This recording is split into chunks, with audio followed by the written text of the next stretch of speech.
Title: The Digital Noosphere, Tinkering with the Global Soul. We've always sensed it. Long before the first server hummed to life, we called it the noosphere, the collective unconscious, or the global soul. Today, we call it the internet. But as the data flows faster, a terrifying reality emerges.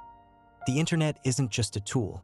It is our collective consciousness projected onto a digital screen, and it is currently at war with itself. We've been told there are only two choices: the blue pill of ignorance or the red pill of harsh reality. But the internet has forced us into the purple pill. It is the pill of synthesis, the realization that the digital and physical are one singular, complex consciousness. Within this global brain, there is a frequency deeper than politics. It is the selection process of divine will, pulls at a sacred primal instinct. Save the children. 1989, the collision of worlds. 1989 was the year the world's soul stood at a crossroads. It was the year of the UN Convention on the Rights of the Child, a historic moment where the collective mind decided that children were no longer property, but human beings with a divine right to protection. But as the light of these new doctrines grew, the dark trades collided with them. In the late 80s, foster care systems were overwhelmed, with caseloads doubling in major cities. This was the moment the ancient shadow found its newest weapon: the birth of the digital network. We are caught in a cycle of participation mystique, a term Carl Jung used to describe the loss of the individual soul to the madness of the crowd. In the digital hive mind, the shadow isn't hidden, it's broadcast. 2. The ancestral warning: Cain, Abel, and the Tao. To understand why we are so divided, we must look at the Tao, the ancient Chinese concept of the way. The Tao tells us that the universe is a balance of opposing forces: yin and yang, chaos and order, light and dark. When these forces are in balance, there is harmony. When one tries to eradicate the other, there is catastrophe. The Bible tells this theory of the Tao in a tangible, bloody matter.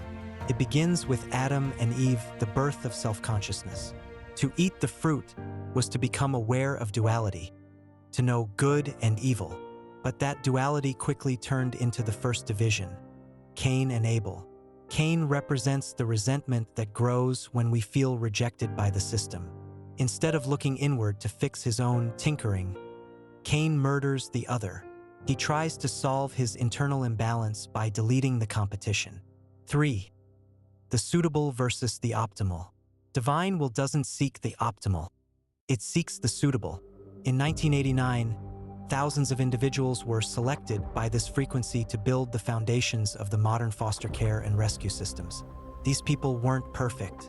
They were flawed, sometimes broken, but they were suitable for a specific task: to save the one particular child whose destiny was tied to theirs.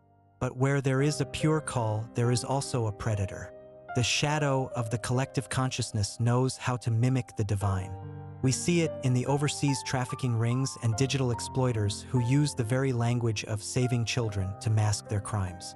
This is the ultimate test of the purple pill.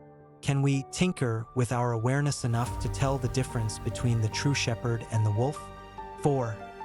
Conclusion: the return to wholeness. The great leaders we need are not politicians. They are the people laying the concrete foundation of a new digital ethics.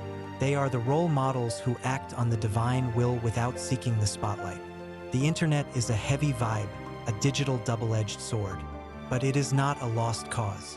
If we tinker with the architecture, moving from outrage to nuance, we can move toward a unified harmony. The global brain is waking up. The question is, will it wake up as Cain, consumed by the resentment of the divide? Or will it wake up as a balanced soul, finally navigating the way between the old world and the new? The world hangs on a thin thread, and that thread is the psyche of man. Carl Jung.